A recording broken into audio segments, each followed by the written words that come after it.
I've been saying it at the start of almost every video as of late, but yeah, there are just still so many good Fallout 4 mods coming out. In this video, I'm going to be showing you quite a few additional ones, and these are some pretty solid mods, things you'll probably download and keep for a long time. We have stuff in the way of armors and weapons, but also, pretty cool, some DLC-sized quest mods for you to experience with all of that additional content. And even mixing it up a little, we actually have some updates to existing mods, which are always pretty easy to miss, but these are big updates, so I would definitely stick around and pay attention to that. If you guys enjoy this content, you can leave a like or subscribe. There's a lot coming this year, a lot to look forward to and a lot to be covering on this channel. But otherwise, taking a look first, we have a big mod, that in the form of the NCR Veteran Ranger. I would argue this is probably one of the most iconic armors in the entire Fallout franchise. And of course, being the box art for Fallout New Vegas and super prominent all throughout that game, and the only armor that might be a little bit more popular, a little bit more prolific, is the typical power armor. Well, either way, what this mod is going to do is add in the NCR Veteran Ranger armor back into Fallout 4. This is part of the Fallout 4 New Vegas project. That's a larger mod project aiming to recreate all of New Vegas in Fallout 4's engine, and naturally along the way, as they create some of those assets, they release it to us to play and enjoy. And you'll probably be enjoying this one. It actually is a very simple mod, just the typical and classic NCR Veteran Ranger armor broken up into two pieces. You have the helmet as one piece and then the body armor itself as a second one, but this armor looks really good. It's definitely one of the best looking armors we've gotten over the past few weeks. That, coupled with the fact that it has the huge nostalgia factor, makes it a great addition to the game. And honestly, with this one, there's not a lot else to say. There's no customization options as of yet. Its implementation is simple, just being placed down in a couple of static locations in Fallout 4. But now that we have a cool armor, you could certainly use some cool weapons to go along with it. So then we also do have additional bullet counted reload patches. This is also an effort by the Fallout 4 New Vegas mod, and in effect what it's doing is actually making it so when you fire one shot, you just reload one shot. It's doing this at an engine level, and it's really the best version of this we've seen thus far in Fallout 4. The original mod came out, but in order for it to work with all the various weapon mods, patches had to be created, and that's what we're looking at here. Since I originally covered this, we got a lot more in the way of patches, covering many more mods. You're seeing a lot of those in the background. One of my favorites is the China Lake and Hollow Rifle, but also included is a ton of shotguns, and it'll probably cover at least something you'll enjoy using, because put simply, using weapons with the bullet counted reload is a lot more enjoyable than using them without it. Well, now that you have a cool new armor and some cool new weapons to go along with it, what you need next is something to do, and for that we actually have the Bleachers, a Diamond City story. This is a particularly cool DLC sized quest mod, definitely on the shorter side. It's not a 30-hour experience, more of a 5 hours and change experience, but this mod is actually really well done. What it's going to do is add in a new section into Diamond City in one of the back areas that was previously unused, somewhere you probably never really went to. Now, under the Bleachers, you're going to find a restaurant as well as a small community of people. The restaurant is basically a Nuka-Cola themed branch off of Nuka World. It was created before the bombs dropped, and then the owner, Mr. Dr. Pepper, actually discovered it and set up shop there. But you could also find a variety of different characters for which they have quests for you to complete. A lot of the times these quests are fairly simple, similar to what you see in vanilla Fallout 4, but many of these characters are fully voiced and have a backstory and depth to them.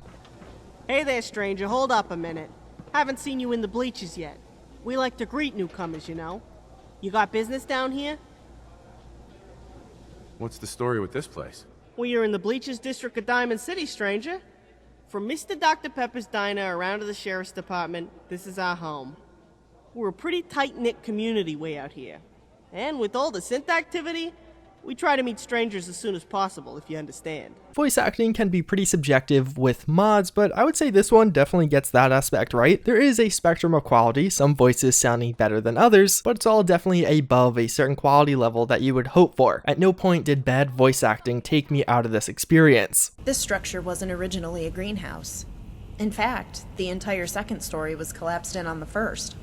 There was no actual second floor left. The voice acting in the quests and meeting some of these characters is definitely one of the really cool aspects of it, but it's actually only half of this mod. As also, if you complete some of these quests, do some of these missions, you're going to get a ton of new items. As you complete some of these quests, you'll unlock a new player home, but also nearly all of these items to place down in it or other workshops in Fallout 4. These are really well done, and it implements this new content in a cool way as a substantial reward to a quest that can be pretty difficult at times. Outside of that, there are other custom armors added in, some of these with a pretty cool twist, as well as a couple of weapons to go along with some of these characters to really flesh them out. So this is definitely one that, although not quite as large as some of those other massive DLC mods out there, will give you a lot of stuff to play with and interact with even after you complete the main story. And one of the other cool aspects of this is it actually has a very realistic or lifelike ambiance. When interacting with a lot of these NPCs, they'll talk about rumors or just converse with each other in the background. You'll hear it as you're passing by, but it's not directly affecting you. It's interactive and immersive, and it makes you feel like you're a character in a living world. And I would say the mod author did a really good job at that aspect. Overall, it's free, a cool experience, and really well implemented into the game, taking advantage of somewhere that was previously really just dead space. And even if you're not super into settlement building or the workshop, there still is a lot of cool content here just to experience the story itself. But maybe all of that was a little bit too much for you and you want something just a bit simpler. We also do have Institute Centaurs, adding in these iconic creatures back into Fallout 4. This is another release from the Fallout 4 Capital Wasteland project, the other mod project, this time actually trying to recreate Fallout 3 in Fallout 4's engine. Recently they posted a roadmap and have been releasing a ton of stuff, specifically being done by the Fried Turkey and HCG X Grill. So you might be thinking to yourself, these Centaurs look different. They're not actually the Centaurs from Fallout 3. And yes, you are correct in that these are actually based off the concept art for Fallout 3, not the actual in-game creatures themselves. But in Fallout 4, they're still pretty spooky. They definitely look quite scary and disturbing. You'll find these now just in packs with super mutants, as they probably do belong there. There's a couple of different variants, the regular one as well as the glowing one, and they have custom animations as well as a spit attack and melee attack. These guys are pretty cool. They're integrated into the game in a natural way. You'll just stumble upon them while you see other super mutants. And really, this is one of those mods that you should just download. It's a cool creature that many of you will likely remember, even though this version is slightly different, and just makes Fallout 4's Commonwealth feel a little bit more unique and modded. Then we do have the Minigun Retextured, if you're looking for something a bit more vanilla. This is actually a very simple mod. It's going to add in several retextures for Fallout 4's minigun, but these are pretty cool and actually pretty well done. It's from a mod author that really hasn't posted much over the past year or so, but it'll bring you these various paint jobs, one of which is actually based off the Creation Club Sprinkle skin. One thing cool about these, since it is on the minigun, they're actually pretty recognizable. As you're holding the minigun in first person, you could tell there's a skin on it more so than you can with some other weapons. And all in all, obviously a pretty subjective one, a little bit of a simpler one, but I think a cool one. But last but not least, we have a pretty sizable update to an existing mod, that with Private Military Company. I showed you guys this one not too long ago, and in general, it's a pretty cool outfit and armor for Fallout 4, fitting in very well with the type of weapon mods we typically see in this game. In this new update, we get a couple of cool things, a new backpack with a couple of color options for your character, some new hats to go along with it if you want to go for the standard variant or even some of the themed ones for Fallout 4, but also what is easily the coolest new addition, actually night vision goggles. These are fully functional with a toggle switch and obviously look quite realistic, quite true to what you actually see in militaries. So a few really good additions to an already quite good mod, but also one of the really cool aspects of it is it's all on Xbox One, which typically doesn't have a lot of options in this category, making this one even more appealing. Although something kind of interesting, even though there is a Private Military Company mod on Nexus, that's a separate one from this. It is using the same original assets, but they're by two separate creators. So if you want this most updated version, you're going to find it on a different website, which I will have linked down below. With all that being said, that's largely going to wrap it up for some of the new mods covered in this video. Over the past week or so, there's been a lot in the way of new mods for Fallout 4. It's kind of almost a renaissance in Fallout 4 modding, for really lack of a better word. We've simply been seeing a ton of great content getting released on a weekly basis, and I have a lot more videos coming out, not just for Fallout modding, but even modding for other games. Although before I end things off, I do want to share today's psychology fun fact of the day. Many of you are in school, many of you are probably approaching that testing season, whether it be be midterms or just tests in general. I personally never really had midterms, so something handy that you may find helpful when it comes to studying for tests is really just how to study successfully. One of the core aspects, or one of the things I found, both from my actual degree, but then also applying the knowledge when I learned it, one of the best or most foolproof ways to actually study is to use the information. A lot of people make the mistake of just having a printout of some words and definitions on the other side, and they just read it over and consider that studying. Although, hey, maybe that does work for you, it's not one of the better ways to learn or even just remember things in the short term. A much better approach is either something like flashcards, seeing a question and actually trying to answer it in your head, or even verbally trying to answer that question, or even silly other things like making up stories or trying to explain concepts. That was actually why I started doing these fun facts in the first place. A really good way to learn is actually just to explain a concept. If you can explain it flawlessly, you probably know it, or if you couldn't, you probably learned a little bit trying to figure out what you couldn't explain, or realizing, hey, maybe I don't know that much about this aspect. But just in general, not just reading over the information, but trying to use it in one way or another. This actually does a couple of things. It helps you learn, but it also makes some of those memories a little bit stronger, so that information, that knowledge becomes a bit more versatile. Either way, those are my quick tips on studying. Hopefully for some of you, they're at least somewhat helpful. But either way, as always, again, I thank you for watching. I hope you enjoyed this one, and I hope to see you all next time. Later.